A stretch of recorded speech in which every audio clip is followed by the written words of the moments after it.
I'm Greg Louganis. I'm almost 60. Oh my God, I can't believe I'm turning 60. But yeah, five-time Olympic medalist, New York Times bestselling author 5 weeks in a row, and I speak, activist for the LGBTQ community, and I'm still here. My name's Aaron Ach. I've been a diver for 8 years. I started just before I entered high school, and then over the last 4 years, I've been a diver at Princeton.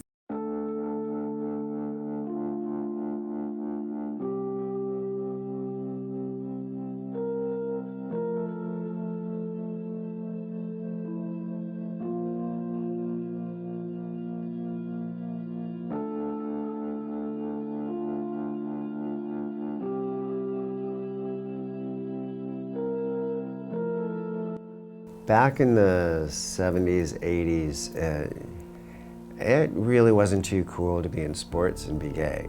So there were, a lot of closeted individuals. I didn't feel comfortable. I mean, I was close, I was out to friends and family, people that were close to me. But to be able to speak about it in public, that was kind of the stopper. I mean, had agents and managers who said, you'll lose endorsement contracts, you'll never work again. So, so we had a long way to go at that time. Sometimes we're a small team. Diving is a small team, and when we're traveling internationally, there was an issue of, okay, who's going to room with the fag, and a lot of times I can look back now because there's been some time and space.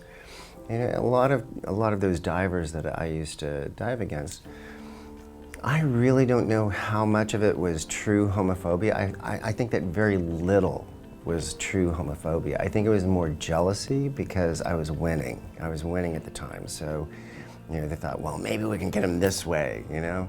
And so I really didn't put a whole lot of stock of kind of the harsh words that were directed in my direction.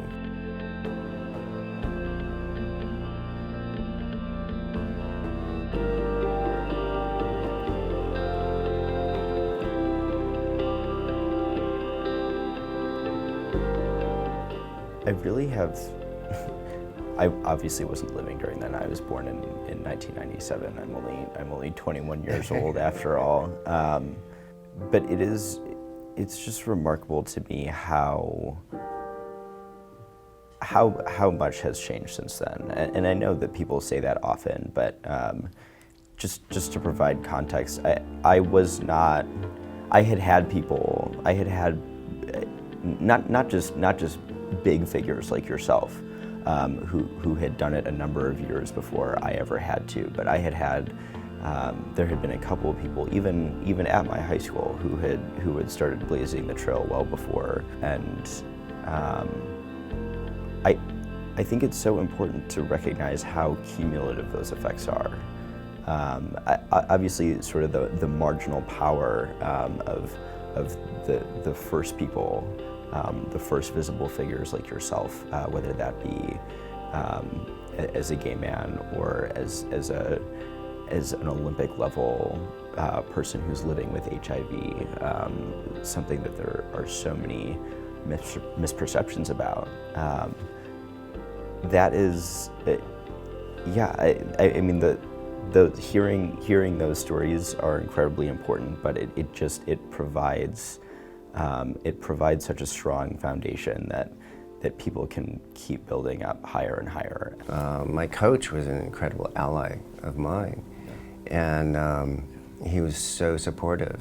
Ron O'Brien, right? Yeah, Ron O'Brien, and he was incredible. And it's important for, I think, the general populace. I mean, we're still the same people. Right. You may have new information about us, but it really doesn't change who we are at the core. And also, it's kind of a ripple effect too, because like if they see other people and they say, oh my God, they're okay with it, then maybe I'm okay with it too. You know, so it really does have a ripple effect. You know, some people might have these, you know, cement ideas in their heads, and realize, you know, just by being yourself, you know, you can really affect so many people. That's true. It was interesting because, like, a lot of people ask, when did you come out? And that's a hard question for me to answer, because I was out to my friends and family. People in USA Diving knew about my sexual identity. It was just my policy not to discuss my sexual identity with members of the media. Yeah. Because, and understandably so, I feel like everybody's entitled to a personal life. And so I kept my personal life personal. But the divers and, you know, most people knew about my sexual identity. It's just that the general public, you know, it wasn't out there in the media.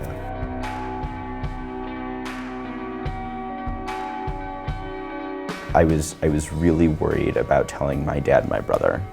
I didn't necessarily have a reason to feel that way. My dad had always been an emotionally in touch person, but I mean, I think every gay kid, every gay boy at least has this fear of telling their father, and I broke down in tears at the table, but am so unbelievably fortunate that my family threw their arms around me, and for any parents who see this, it is a process. There are a lot of questions that are unanswered in the moment that you know that a kid comes out to you or to the entire family, and it's really scary, but it gets so much easier, and it gets so much easier when love is present. And so if there's anything about my experience that I wish I could translate to other people's, it would be that support from my family. And then so my diving coach was supportive, and then fast forward a couple of months, I was in the middle of, I actually think that I had just finished recruiting. I had, you know, come to Princeton for my recruiting trip, fallen in love with the place, and had verbally committed, and I had met other prospective gay teammates for the first time, which was really important, I think, in sort of feeling a part of a community. It wasn't, once again, it wasn't at the forefront of every conversation we were having. It was just, it was feeling like there was some air let out of the tires in my interactions with people.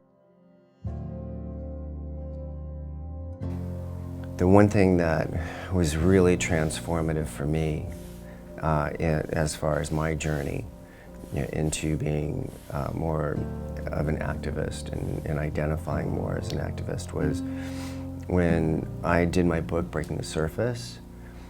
I felt like I was sharing my weaknesses, that I was HIV positive, that I was a gay man, that I was dyslexic, that I suffered from depression, I was in an abusive relationship, all of these things that I thought was sharing my weaknesses. But when I went on book tour, I realized by sharing my weaknesses, I was actually sharing my strength.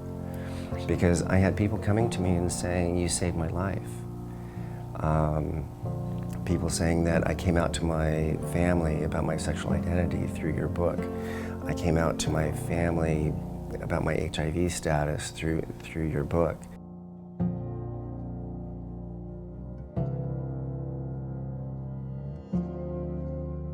I was editor-in-chief, or I was co-editor-in-chief of our high school, of our monthly high school newspaper. And I wrote a column from the perspective of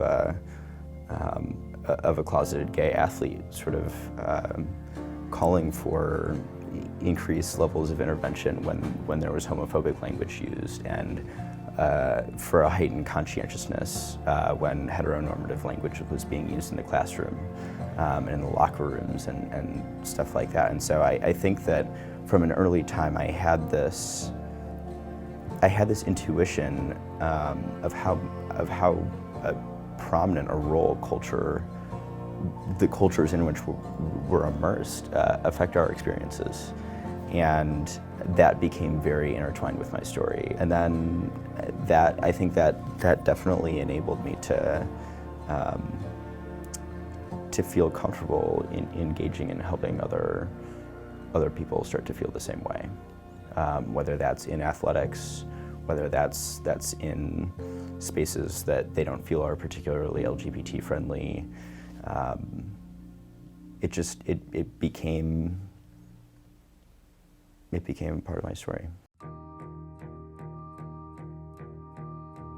The reality is Athlete Ally brings people together in such important ways and breaks down the barriers that queer identified people often feel with straight teammates, even if those straight teammates don't always appreciate that those exist. It's such an important part of my time in athletics, and most manifest, I think, in the last year and a half has been my role in restarting an organization, or a chapter of a national organization called Athlete Ally on Princeton's campus, sort of helping individuals and teams celebrate diversity and inclusion of LGBT players, coaches, et cetera, in athletics. So anyway, I could not be happier to be here. Well, I think the most important thing is speaking up and speaking out, and just allowing people to get to know you. The more we make it normal, the more casual, that we can make it. I think the less it lessens the stigma. It really lessens the stigma. I mean, and that's also too, for myself personally, is talking about my HIV status. Actually, I think it was Jai Wallace who was the Olympic silver medalist in 2000. He saw me on an interview with Piers Morgan in London, and Piers asked me about my HIV status. Oh yeah, I'm doing fine. My T cells have never been higher, and he heard us talking about it. I thought, oh my God, if Greg can talk about it, I can talk about it. And so that's when he came out about his HIV status. And and the amount of stress that alleviates from your life is really incredible. That you don't have to hide anything from anybody, and that you can be who you are and share who you are. And we all have ups and downs. I mean, we all have good days, we all have bad days. But to be able to share of ourselves entirely, I had one speaking agent that told me to tone down the gay thing, and I'm like, oh my God, are you kidding me? No. And so there's still some of that out there. Yeah. There's still some of that out there, but you can choose to. To be a part of it or not, and I chose not to be a part of that. It was like, okay, I am who I am. Yeah. And thank you for being who you are. It's such a remarkable moment for that right now. I think that